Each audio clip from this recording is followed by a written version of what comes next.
Good morning, everyone, and welcome to another episode of the Captains of Industry. We're Ali, Vivian, and Audrey, and we will be your hosts today.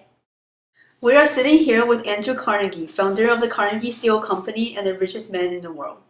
Carnegie is viewed today as the ideal model of a self-made man and philanthropist in America. His hard work helped him raise himself out of the rags of society and become a successful entrepreneur. Mr. Carnegie, please tell us what it was like to immigrate to a foreign country and to have to work as a child laborer. I was born and raised in a working-class family in Dunfermline, Scotland. We were always strapped for money and my father had to work hard to keep food on the table. My family immigrated to Pittsburgh, Pennsylvania in search of new opportunities when I was only 13. It was there that I found my first job in the cotton mill, earning only $1.20 a week. Only $1.20 a week? It's rare for people who make so little to become so successful. How did you climb up the ladder to eventually control a whole industry? I was always extremely dedicated to my job. I also educated myself by reading books from a small library and for working boys and watching Shakespeare's plays. Thomas A. Scott, my boss at Pennsylvania Railroad, saw my potential and hired me as his personal telegrapher and private secretary.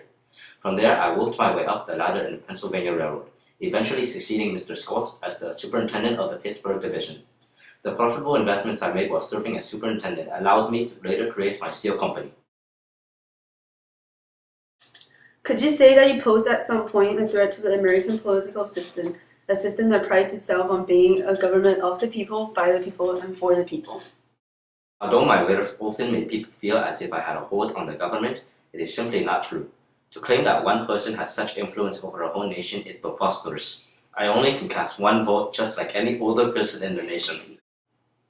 How do you view the ideology of social Darwinism, and do you believe that helps the economy? Yes, it does help the overall economy.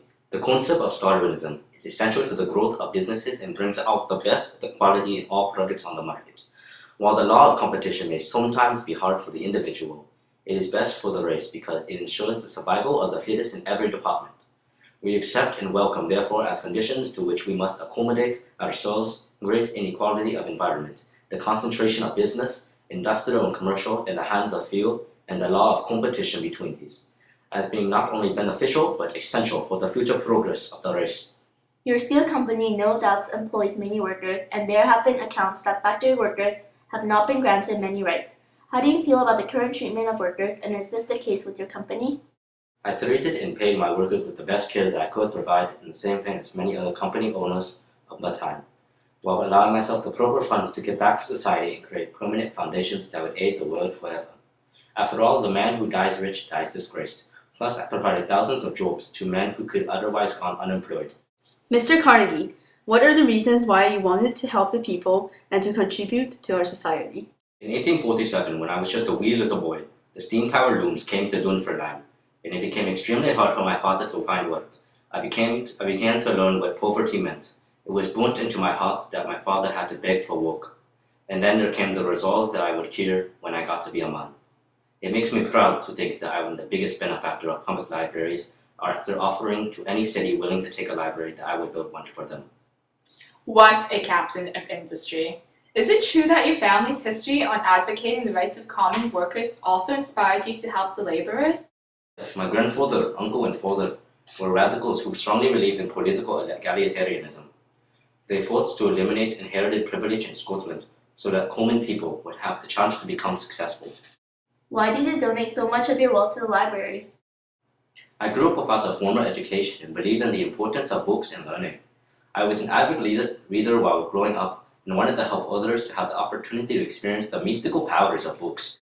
Mr. Carnegie, what were some of your contributions to our society other than donating to the libraries? Well, I have contributed to build Carnegie Hall, Carnegie Mellon University, Carnegie Institution, and Carnegie Foundation for the Advancement of Teaching. Oh, and also I have donated a Hooker telescope at Mount Wilson Observatory. Do you believe the industrial economy of America could have succeeded without your contributions or your willingness to compete? No, I do not believe so. It was I who started the steel industry. Without my competitive nature, America's economy would not have benefited nor have a chance for future progress.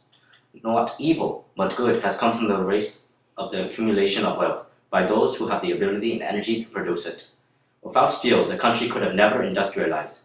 Steel is used for railroads and the bridges, and those are what connect America. USA, USA, USA! Wow, so patriotic. Thank you, Mr. Carnegie, for joining us today and for all of your contributions to our society. It has been my pleasure. Carnegie vastly improved the quality of steel and made it more affordable. The result was a staggering increase in steel use. Let me have that, which meant that humanity could build more, build better, build bigger, and build safer. His efforts helped to transform America from an agrarian nation into the industrial motor of the world, thereby bringing about unprecedented economic progress, benefiting hundreds of millions of people. Now, if that's not a captain of industry, I don't know what is. Thank you for listening to Captains of Industry. We hope you enjoyed your time with us and that you will tune in for next week's episode. Don don don don don don don don don don don don don